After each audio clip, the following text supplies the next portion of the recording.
The legend begins. He crossed the Alps with elephants. He outsmarted Rome's finest generals. He killed tens of thousands, not by strength, but by strategy. And yet, he died in exile, hunted, alone, forgotten by his own people. This is not just a war story. This is the rise and fall of Hannibal Barca, the man who shook an empire and lost everything. Act 1, Vow of Vengeance. Hannibal was just a boy when he swore hatred to Rome. His father, Hannibal Barca, was a Carthaginian general who fought in the First Punic War and lost. As they prepared to leave for Iberia, Hamilcar made his son swear a sacred oath. "You will never be a friend to Rome." That vow would shape history. Hannibal grew into a brilliant leader, fluent in languages, trained in war, and beloved by his troops. In 218 BC, he took command of the Carthaginian army in Spain and declared war. Act 2, the impossible march. To strike at Rome, Hannibal did the unthinkable. He marched across the Pyrenees, through Gaul, and into the Alps, with 90,000 soldiers, 12,000 cavalry, and nearly 40 war elephants. It was winter. His men froze, horses slipped, the mountains devoured hundreds. But after weeks of suffering, Hannibal emerged on the other side. Italy lay before him. Act 3, War in Italy. Rome sent army after army to stop him, and one by one, they fell. At Trebia, at Lake Trasimene, and finally, at Cannae.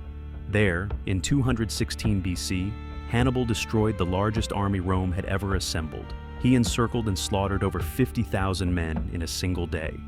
A tactic so perfect it's still studied by generals today. The Romans were not defeated by strength.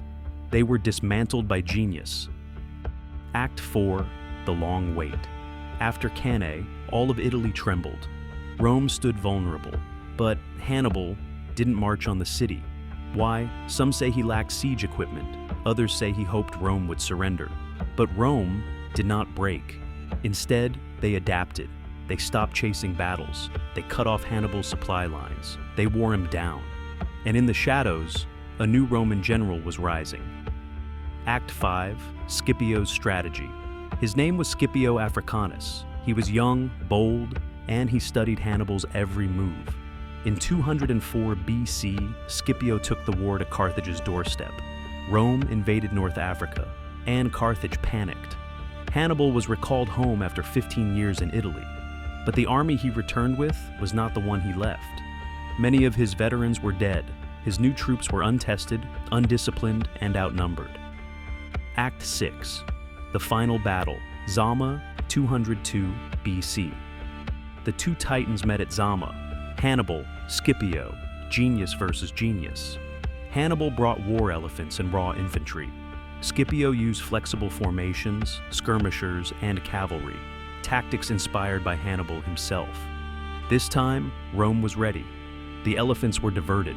The Carthaginian line collapsed. Hannibal was defeated for the first and final time. Act 7, the fall of a giant. Carthage surrendered.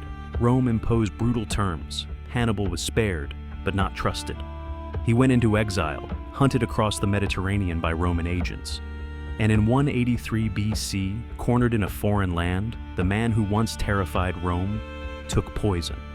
Let us relieve the Romans of their fears by removing the one man they dread. Hannibal never took Rome, but he shook its soul. He redefined warfare. He inspired centuries of commanders, and he proved that one brilliant mind can humble an empire. They called him a barbarian, but history remembers him as a master. This was Hannibal Barca,